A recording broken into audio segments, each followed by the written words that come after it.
Assalamualaikum warahmatullahi wabarakatuh. Perkenalkan, nama saya Aditya Bayu Setiawan, NIM 2019 020227. Di ujian akhir semester ini saya akan menjelaskan tentang bencana alam geologi yang terjadi di Sukabumi. Bencana alam geologi merupakan kejadian alam ekstrim yang diakibatkan oleh berbagai fenomena geologi dan geofisika. Aktivitas tektonik di permukaan bumi dapat menjadi salah satu penyebabnya. Demikian halnya dengan aktivitas vulkanik di bawah permukaan bumi yang juga mungkin sampai di permukaan. Pemahaman mengenai mitigasi bencana alam geologi dan mitigasi hazard menjadi menarik dan mendesak untuk diteliti mengingat dampak yang ditimbulkan oleh bencana tersebut. Indonesia merupakan kepulauan yang berada di atas lempeng benua, lempeng Indo-Australia, dan lempeng Pasifik. Tak hanya menjadikan kaya sumber daya alam, namun juga rawan akan bencana geologi. Menurut Menteri SDM Purnomo Yugiantoro, lempeng benua relatif stabil. Namun, lempeng Indo-Australia terus bergerak ke arah utara, sedang lempeng Pasifik bergerak ke arah barat. Ini antara lain yang menyebabkan posisi Indonesia tidak stabil dan rawan bencana geologi. Lalu pada laporan saya memasukkan gambar peta lingkungan tektonik Indonesia. Dalam gambar tersebut menunjukkan lingkungan tektonik Indonesia yang terdiri dari 3 lempeng tektonik, Indo-Australia, Pasifik, dan Eurasia, yang bergerak relatif terhadap lainnya. Dari faktor bahaya alam gempa bumi dan Badan Meteorologi dan Geofisika sejak tahun 1821 hingga akhir tahun 1998 menunjukkan bahwa di Indonesia minimal telah terjadi 211 kali gempa yang merusak dan menimbulkan korban jiwa, harta benda, dan sumber daya, dan lainnya. Wilayah pesisir Kabupaten Sukabumi ini merupakan suatu wilayah pesisir selatan Jawa Barat dan berhadapan langsung dengan pertemuan lempeng Indo-Australia dan dilalui oleh sesar tahan Cimandiri yang merupakan zona sumber gempa. Sesar Cimandiri adalah dasar aktif yang terdapat di Sukabumi Selatan. Sesar yang memanjang barat timur ini belum sepenuhnya diketahui karakternya, seperti halnya sesar Sumatera. Lalu ada dilihat dari sistem penduduk dan kegiatannya, wilayah pesisir Kabupaten Sukabumi perkembangannya cukup pesat. Yang mana dari tahun 2002 sampai dengan tahun 2006 jumlah penduduk mengalami pertumbuhan penduduk sebesar 9,72%. Dari jumlah penduduk tahun 2002 sebanyak 421.826 jiwa, Kabupaten Sukabumi dalam angka tahun 2007. Dilihat dari kondisi fisik, total luas kawasan permukiman yaitu sebesar 6,52% dari total luas wilayah pesisir Kabupaten Sukabumi. Dengan luas sarana terbangun di wilayah ini yaitu seluas 4,187 hektar. Kabupaten Sukabumi dalam angka tahun 2007. Lalu apa sih gempa bumi ini? Gempa bumi adalah salah satu dari banyak bahaya alam yang paling merusak. Gempa-gempa tersebut bisa terjadi setiap saat di sepanjang tahun, dengan dampak yang tiba-tiba dan hanya memberikan peringatan setiap waktu saja. Gempa dapat menghancurkan bangunan-bangunan dalam waktu yang sebentar saja, membunuh atau melukai penduduk. Gempa tidak hanya merusak kota-kota secara menyeluruh, tetapi juga bisa mengacaukan pemerintahan, ekonomi, dan struktur sosial dari suatu negara. Ada pula upaya non-fisik dalam menangani gempa bumi adalah dengan menyesuaikan dan mengatur kegiatan manusia agar sesuai dengan upaya mitigasi fisik maupun upaya lainnya. Salah satu upaya yang perlu dilakukan adalah berkaitan dengan kebijakan di ruang kawasan pantai yang rawan bencana. Pada tempat-tempat yang berpotensi terjadi gempa bumi, penataan kembali wilayah pesisir perlu dilakukan. Pembangunan pemukiman yang terletak terlalu dekat dengan garis pantai harus dihindari.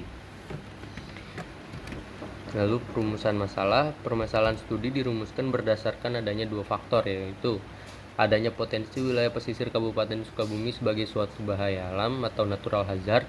Dalam kajian yang lebih mikro, terdapat perbedaan dalam tingkat bahaya gempa bumi berdasarkan letak geografisnya di wilayah pesisir Kabupaten Sukabumi. Dengan demikian dapat digambarkan bahwa suatu kawasan lebih berbahaya daripada kawasan lainnya dilihat dari aspek gempa bumi. Adanya sistem penduduk dan kegiatannya yang akan menentukan terhadap tingkat ketentuan vulnerability Tingkat kerentanan ini juga berbeda di berbagai kawasan karena faktor-faktor kerentanan dan kegiatannya, misalnya kepadatan penduduk, kepadatan bangunan, perekonomian, dan lain-lain. Yang berbeda juga di samping faktor kerentanan, terdapat juga faktor ketahanan kapasitas untuk merespon dampak gempa bumi, yang berbeda-beda pula di setiap kawasan.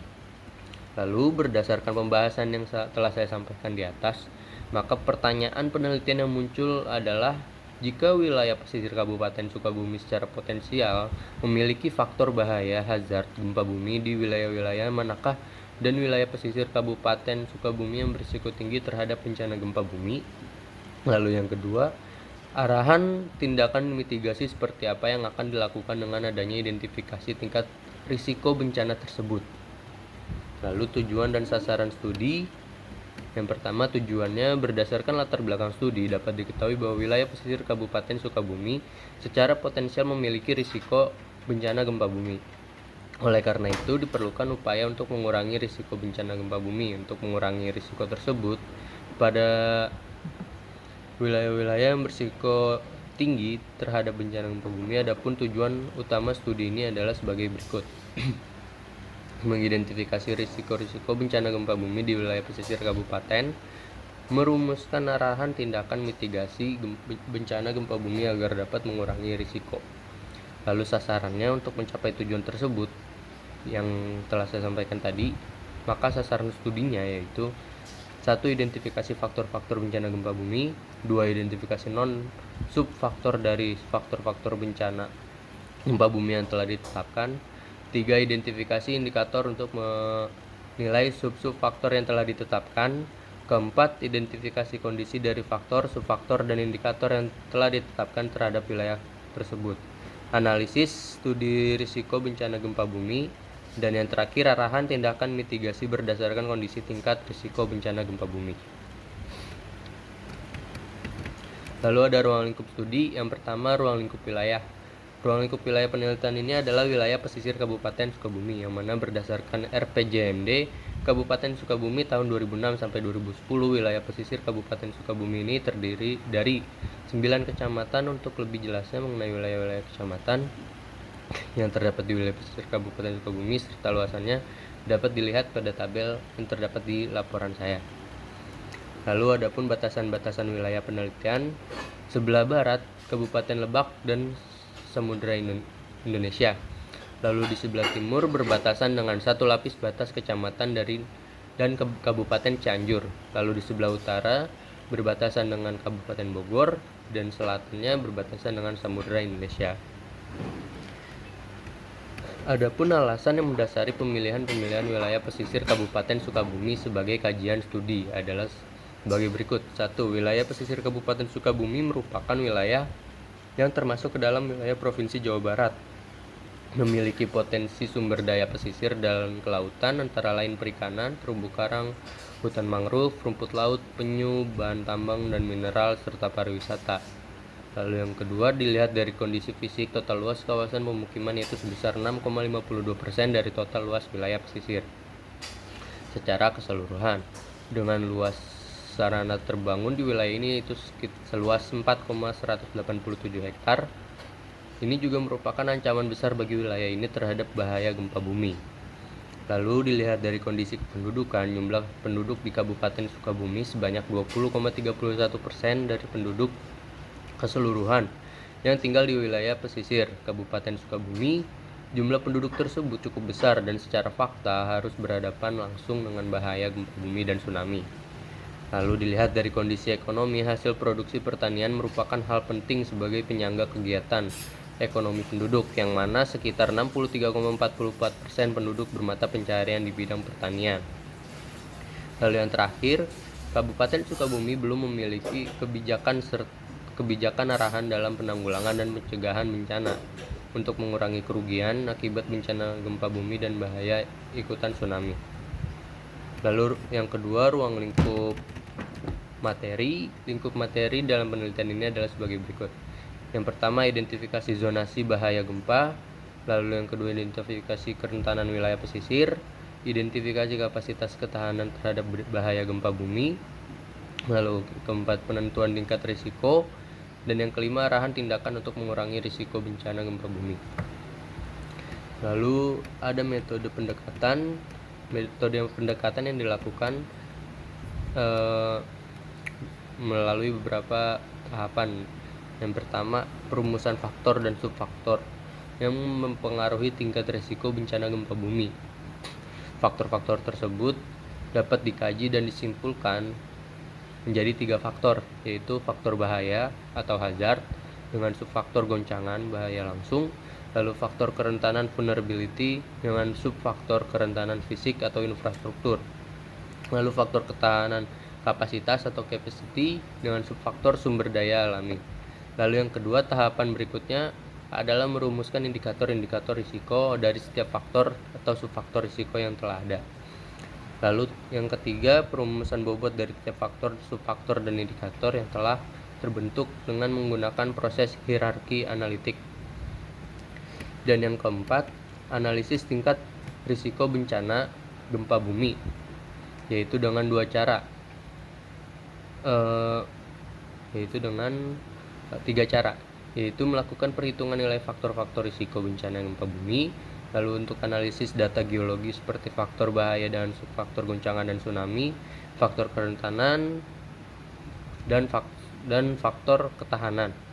Lalu dari hasil poin di atas dapat dihasilkan peta nilai buku, dan poin B dapat dihasilkan peta hasil superimpose. Lalu yang kelima, ada menentukan tingkat risiko bencana gempa bumi dengan teknik superimpose dan teknik scoring dari peta faktor yang mempengaruhi tingkat risiko atau faktor bahaya, faktor kerentanan, dan faktor ketahanan. Lalu yang keenam, tahap selanjutnya yaitu dengan peta tingkat risiko bencana gempa bumi.